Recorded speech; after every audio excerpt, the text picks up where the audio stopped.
Halo semuanya, nama saya Rizky Anilita dengan NIM 10807250005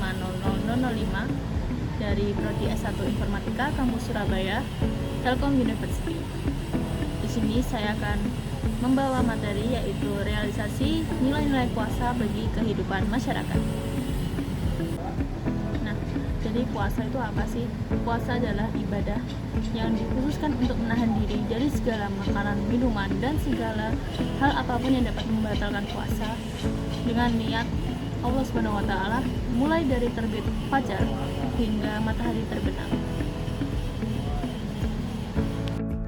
Nah, puasa itu juga ada dalilnya, yaitu dari surat Al-Baqarah ayat 183 dengan berbunyi, Ya ayyuhalladzina amanu kutiba alaikumussyiyam kama kutiba alal ladzina min qablikum la'allakum tattaqun. Yang artinya, wahai orang-orang yang beriman, diwajibkan atas kamu berpuasa sebagaimana diwajibkan atas orang-orang sebelum kamu agar kamu bertakwa. Nah, ayat tersebut juga menegaskan bahwa tujuan utama puasa adalah untuk membentuk pribadi yang bertakwa, yaitu pribadi yang taat kepada Allah Subhanahu wa taala dalam setiap aspek kehidupan, baik di duniawi maupun akhirat. Lalu puasa itu bukan hanya sebagai ibadah spiritual, namun juga bisa sebagai mendidik karakter seseorang dan moral seseorang dalam kehidupan aspek sosial maupun kehidupan bermasyarakat. Yang pertama yaitu adalah menumbuhkan ketakwaan dan kejujuran. Kita tidak tahu apakah orang tersebut benar-benar berpuasa atau tidak. Disinilah nilai kejujuran itu diuji.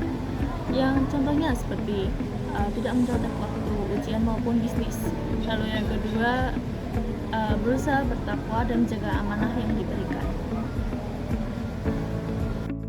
Nah, lalu yang kedua yaitu mengembangkan sikap peduli sosial dan empati. Saat kita merasakan lapar maupun haus, seseorang jadi lebih memahami bagaimana sih kondisi seorang fakir miskin. Nah, maka dari itu kita ada muncul rasa empati dan dorongan untuk berbagi, seperti yang pertama gemar bersedekah kepada fakir miskin, atau yang kedua membayar zakat fitrah untuk membantu kebutuhan ekonomi masyarakat. Lalu yang ketiga yaitu kita bisa mempererat ukhuwah dan persaudaraan.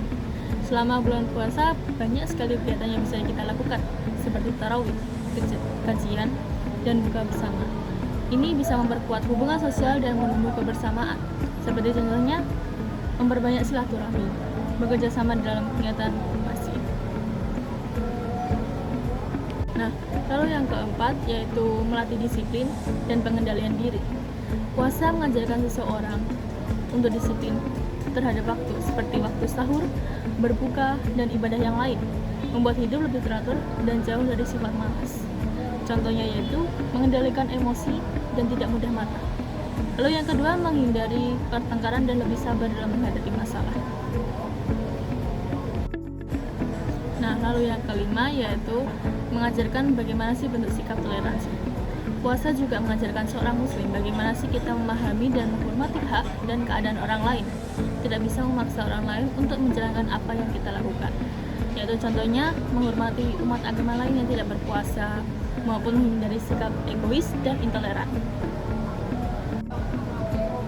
Puasa bukan hanya untuk ibadah yang menahan lapar maupun haus, tetapi juga mengajarkan dan latihan untuk menjadi pribadi yang lebih baik dalam kehidupan bermasyarakat. Dengan puasa, kita bisa belajar untuk takwa dan kejujuran, empati dan kepedulian, ukhuwah dan persaudaraan, disiplin dan pengendalian diri, dan toleransi. Kemudian ada kata-kata seperti ini. Puasa adalah ibadah yang memperbaiki diri dan memperbaiki masyarakat. Sekian dari saya, terima kasih. Saya Rizky Anindita, pamit undur diri. Wassalamualaikum warahmatullahi wabarakatuh. Sampai jumpa.